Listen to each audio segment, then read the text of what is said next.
Hi, Perpetual Mommy here today to talk to you guys in a really informal way about how we survived 3 weeks of absolute terrible sickness in our house. And my friend Lauren, I was talking to her and I said, oh, I keep getting these emails. People want to make sure that we're okay because I haven't put out a video in a really long time. But I literally had no voice, you guys. I was so sick, and the two babies, the 2-year-old and 3-year-old, were so sick.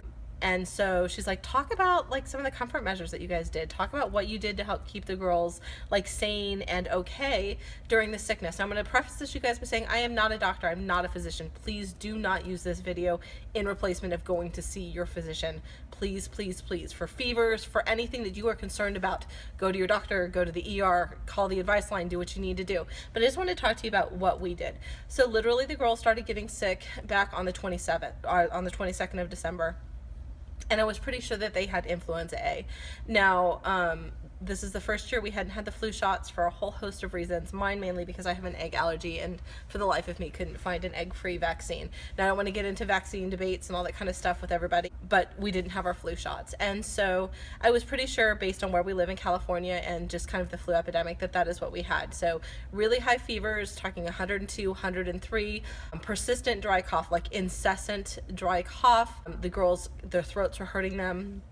You know, they were just fairly miserable. So I was really, really sure that it was a flu. I called the advice line through our doctor's office, and the nurse is like, yep, sounds just like the flu. You're just gonna have to ride it out. It might take about 2 weeks. And so I'm gonna talk to you about what we did during that time to kind of manage the fevers and everything. So the first thing I wanna talk to you about is a humidifier. Now, cool mist humidifiers. Now this is just the top part, so you're gonna see only parts of some of the stuff because it's still in the bedroom with the babies. I didn't want to unplug everything and do all that, but you can still see there's water in it. We pretty much use this nonstop. So it is our cool mist humidifier.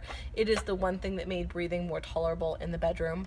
We have a very, very, very large bedroom that we sleep in, and it's kind of like a giant studio. There's no real doors, and so in order to keep the room at all moisturized, this thing had to run 24/7. So cool mist humidifier. Now, along the kind of breathing lines, we love the Honest Company. What is this actually called? It's called the Organic Breathe Easy Rub, but again, made by Honest Company. Now, what we do is we put this on the girls' chests, on their back, on the back of their neck, and then on their feet, and put socks over their feet, and that really, really helped them a lot. So we use that. And then also along the breathing terms, once they started with mucus, so after we hit about 2 weeks, you guys, the fevers, they still had fevers, although they were down. We started with the snot, and I know this is TMI, but like seriously, so much snot, more snot than you could possibly imagine, which I knew wasn't really part of influenza A. And so that's when I started to wonder if maybe we had something else, because literally it was nonstop, you guys. Both girls, the 2-year-old and the 3-year-old, every 2 minutes, coughing, sneezing, you know, whatever. They needed their nose wiped like literally like every 2 minutes for days and days on end.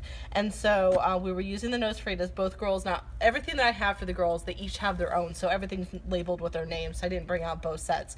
But we were using the nose Frita, and then to loosen the mucus with the nose Frita, I was also using saline. So we have these individual sterilized tubes or vials of saline. So using the saline, and then go ahead and using the nose Frita. And so then with that as well, when the girls had a really dry cough, you guys probably know you cannot give 2-year-olds and 3-year-olds standard cough medicine. So this is Highlands for kids. There's no honey in it, nothing like that, and it is rated ages 2 to 12. I am actually not sure how effective it is. It did seem to help at night, helping them sleep just a tiny bit. Kind of still hear it in my voice, but we were drinking a lot of coffee. So on top of being sick and not being able to sleep because I was sick, I had 2 babies that were up literally all night long with the mucus. And for those of you who know about babies and mucus, they get it in their stomach, then they vomit it out, or they start coughing and they vomit it and they can't breathe. And the baby couldn't even nurse, she was so congested. So we did use this. The doctor, the pediatrician, did tell us that this was an okay thing to use with both the 2-year-old and 3-year-old. Now again, please check all this stuff with your doctors. Do not, again, I'm not a doctor, you guys. This is just what we were doing. Okay, sorry about that, guys. I had to move the baby monitor. So again, we were using the cool mist humidifier. We were using the nasal saline with the nose Frita. We were using the rub on the chest, the back, and the bottoms of the feet with socks. We were using the Highlands. And again, I'm not sure how effective this is, but the pediatrician office did clear us to use this. And then along with the breathing stuff, you guys, is we have a home nebulizer machine with prescriptions for both the girls. And so every 4 hours, the girls had a breathing treatment. It helped with the cough, it helped with their wheezing.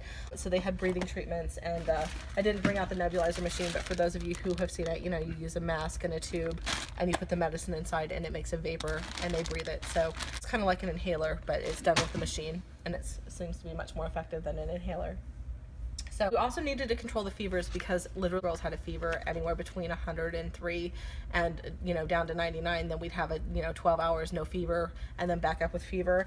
And so we were using the children's Advil. Now this one is one that I bought, and believe it or not, you guys, I went to 5 stores to find children's Advil, the dye-free version, and because so many people are sick, we literally couldn't find the dye-free version. And so I broke down and I bought this one. And I actually put a post about this, so some of you may have seen it.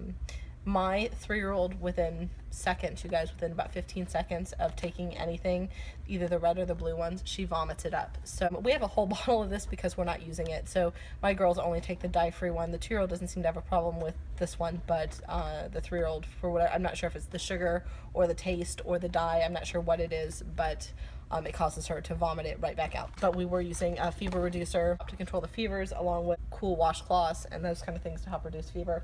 And along the fever lines, you guys, as I was tracking fever, so this is my Hobonichi, but I was so sick, you guys, and so tired that I do recommend, if you're taking fevers for little ones, that you track it. So down here, just kind of like in the part down here, I was tracking the highs and the lows of the fevers so that I could pay attention to what was happening. So I would just again recommend that you, especially when you're tired, especially if you're sick yourself, keeping track of those fevers. And I had multiple children. Obviously I had the 2-year-old and the 3-year-old, so I wanted to make sure I was keeping it straight who had what fever.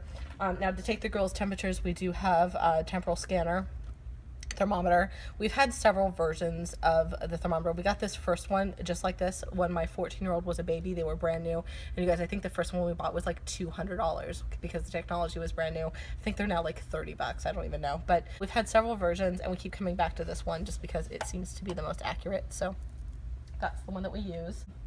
And then the girls, because they were so sick, they were coughing so much, and because whatever type of sickness we had was causing really bad sore throats, the girls just wanted really cold stuff. So they were eating a lot of popsicles. I didn't bring the popsicles up here because they're in the freezer, but the popsicles that we've been eating, or that the girls have been eating, I say we, but the girls have been eating, I have a silicone popsicle mold, and they're 80% water, 20% juice. So they're 20% apple juice, 80% water, and it was one of the ways I was making sure that the girls were staying hydrated because they really didn't want to drink anything, they really didn't want to eat anything because their throats hurt, but they were willing to have popsicles. So we were consuming dozens of popsicles a week. And then again, along those lines, is I would recommend having some sort of insulated container. So this is just one of the fun containers that we have, because the girls would really just drink really cold liquids. So if I could put ice in it, so if we had like an electrolyte water, like this, we drink a lot of Smart Water. With electrolyte water, put some ice in it, get it as cold as I could, they would drink it that way. And on that kind of extreme of being really cold, they also were enjoying warm stuff. Now I won't give them hot stuff because they're 2 and 3, but warm. And so they both really like this caffeine-free herbal tea, the mint one. So they were drinking this as well. So they were having either like warm tea or freezing cold water and popsicle. And they were just so uncomfortable in their own little bodies, you guys. They were just miserable. Like I can't even tell you the amount of nose wiping and coughing and just fevers. They were just so miserable. And literally, you guys, we have so many burp claws because we had 2 babies back to back. And literally, so we took our Aiden and I's, you know, all of them that we had, and we were going through probably 20 a day. And just washing them and wiping their noses. So each girl had one. It would get totally dirty and get another one. It'd get totally dirty, get another one. So I would recommend, you know, over the boogie wipes, over kind of anything else, not using Kleenex or anything, but using a really soft cloth. And they, again, were so uncomfortable, you guys. And it goes against everything in me to want to give them baths when they're sick because I worry about ear infections. But I know how much better I feel when I'm clean and when I'm in the water, and it's kind of an escape from your own body, because when you're sick you just want to be out of your own body. And so I was really good about making sure that the girls had baths every night. We didn't wash hair every night, you know, we only washed hair a couple times in the whole time that we were sick because I was really worried about their ears. But bath time every night to just give them that little bit, even if it was only for, you know, 10 minutes, that escape from feeling miserable inside their own little bodies. So, you know, we just had our little fluffy towel, so I just brought a towel to remind myself to talk to you guys about that. But just, you know, fluffy towel, and then doing your nighttime routine, you know, like for us, it's baby lotion. So they have their nice warm baths, they got their baby lotion on, and then we did the the rub with the jammies. And you know, during the day, I either left the girls in their jammies, you guys, or we wore cozy clothes. And cozy clothes for us are sweats. So I just brought out one of the little girls' pairs of sweats. So they literally lived in pajamas and cozy clothes the entire time they were sick. So, you know, it wasn't a fashion show. It was about being comfortable and, you know, just trying to be as relaxed and okay as possible while not feeling good. And you guys, the girls were so sick. I literally called the advice line, and I do med legal for a living, you guys, but I called the advice line the first week they were sick, and then the second week they were sick, because it was so bad. Kind of along that too, just always reading, you guys. So lots of reading to try to distract. And if you guys have not seen this book, so this book is a reprint. The original cover was red. If you want to get the red cover book, it's like $100 and some odd now. So we have that version. We don't read it to the girls because it's kind of like a collector thing now. But we got a new one, and if you guys have never seen this before, check it out, because it is a fantastic, fabulous, like if you have one book in your house, this is the one to have.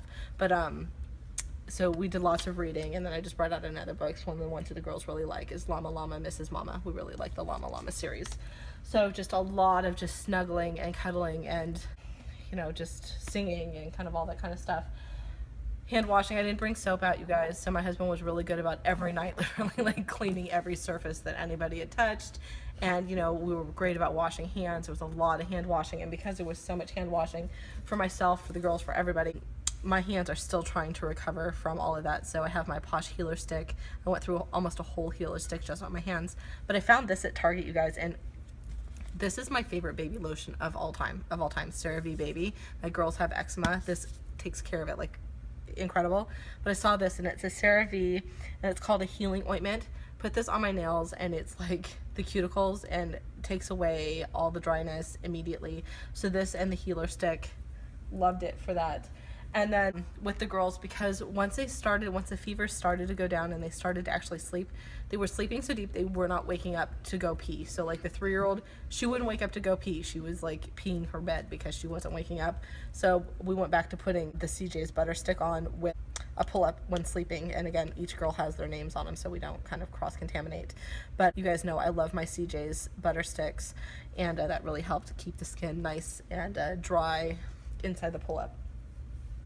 And then one of the things that kind of people don't really talk about is toothbrushes, you guys. So once we realized that the girls were starting to get better, we switched out their toothbrushes, because, you know, you obviously don't want to use the toothbrush that you've used when you're really sick.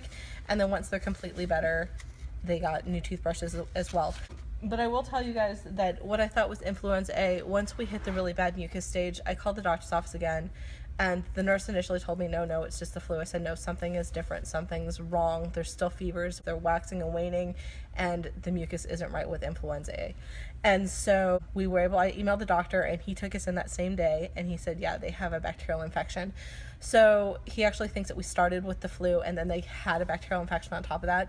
So I've had a course of antibiotics. The girls have had a course of antibiotics, and so we're all better now. But I will tell you guys, above all else, trust your gut. Even if somebody tells you something, if you are not convinced that what you're being told is right for your child, is right for you, please go get checked. Because if I continued to listen to the advice nurse, my girls still wouldn't be on an antibiotic, and they really, really needed it. So, you know, I believe in writing things out and not taking antibiotics when they're not needed, but there's a time and a place, and I'm so glad that we have Western medicine for when we need it. So, you know, we did some other things, you guys. Again, we did the Lysol, we did the bleach, we did the cleaning, and we try not to use a lot of harsh chemicals in our house, but with this sickness, my husband, like I said, he sanitized everything every night, and we did a lot of singing and a lot of cuddling and a lot of just being miserable together. But I'm back, you guys, and if you have any questions, please let me know. Again, this is just some of the stuff that we did. We just stayed on top of the nebulizers, we stayed on top of the fever medication, we stayed on top of the hydration, and we got through it. So I'm hoping that all of you are kind of surviving this horrible funk that is out there right now, and I will talk to you all soon. Bye-bye.